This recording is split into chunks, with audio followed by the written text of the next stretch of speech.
Bismillahirrahmanirrahim. La fin de la série de cours concernant le sujet normal.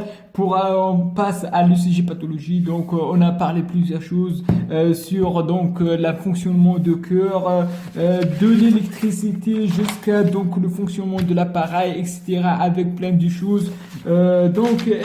Ici on a un sujet normal. C'est un petit résumé de tout ce qu'on a fait. Ici, une ECG normale, des dérivations, on voit les dérivations, ici les dérivations, D1, D2, D3, AVR, AVR. Et avant de commencer, j'ai dit tout le temps, il faut voir l'étalonnage 10 mm, 1000 volts, 25 millisecondes, millimètres par milliseconde. On commence tout le temps. On vérifie aussi que le CG il est bien placé. Tout simplement, on a fait que tout simplement par simple calcul que le D1 plus le D3 égale le D2. C'est un calcul vectoriel, donc D1 plus D2, D3 égale le D2. On a ici le 5, ici un 5, 5, 1, 2, 3, 4, donc 4 à peu près, ici 1, 2, 3, 4, 5, 5, 3 plus 4 plus ici, 4 plus 5 c'est 9, on calcule ici, ici on trouve 1, 2, 3, 4, 5, 6, 7, 9. 9, c'est la mesure, la résistance de D1 plus D2 égale D1 plus D3 égale D2. Parfois, lorsqu'on change les fibres, etc., on ne tombe pas dans ce bon calcul. Et aussi, on sait que l'AVR plus l'AVF plus ici AVL égale à 0 parce que AVL plus AVR plus AVF égale le point 0. Ici, si on peut calculer, ici 1, 2, 3, 4, 5, 6, 7, 8. Moins 8, ici on a plus 1, moins 2, 1, ici moins 1, moins 8, moins 1, ici 1, 2, 3, 4, 5, 6, 7, 7. Si on calcule, on tombe sur le chiffre 0, AVR, AVL, AVF c'est 0, D1 plus D3 égale le D2, pour le bon positionnement des ondes.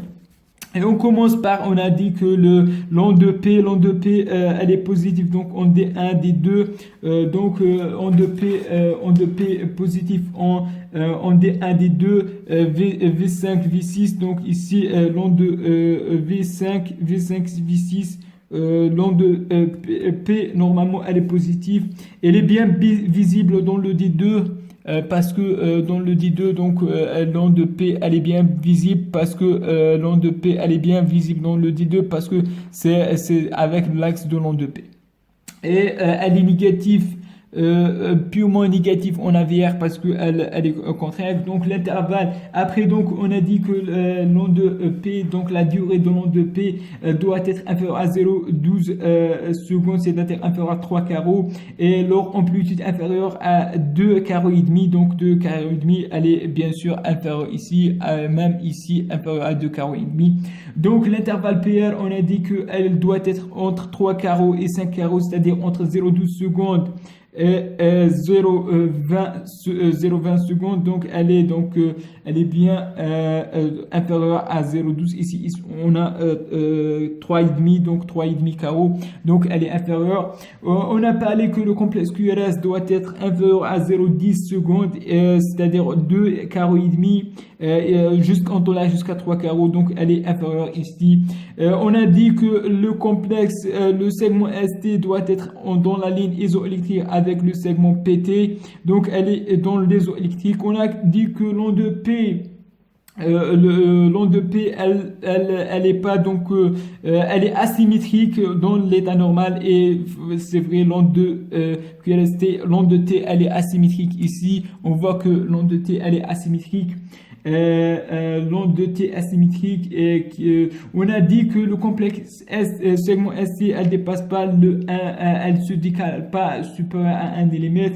On a dit que l'onde de Q, l'onde de Q qu'on peut voir ici dans ici dans le V6 petite onde Q qui ne dépasse pas donc le 1 carreau, donc petite onde Q normale physiologique. Ici aussi donc la régression des ondes de V1 jusqu'à le V6. Ici on a le V1 aspect donc petite r, donc RS. Donc ici le RS,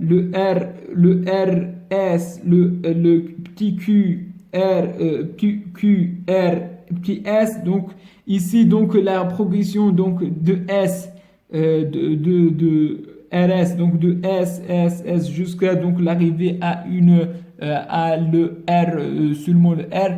Donc c'est la zone de transition, c'est au niveau de V3 qui est normal. Donc la régression, c'est-à-dire le R égale le S en V3. Donc c'est ça, donc l'onde de T ici asymétrique, bien asymétrique. Donc on a vu que l'onde de T asymétrique. Et ça, donc les choses qu'on a dit dans l'interprétation d'un ECG normal. Donc n'hésitez pas à cliquer sur j'aime, abonner sur ma chaîne, aider, aimer, partager et à la prochaine, Inch'Allah.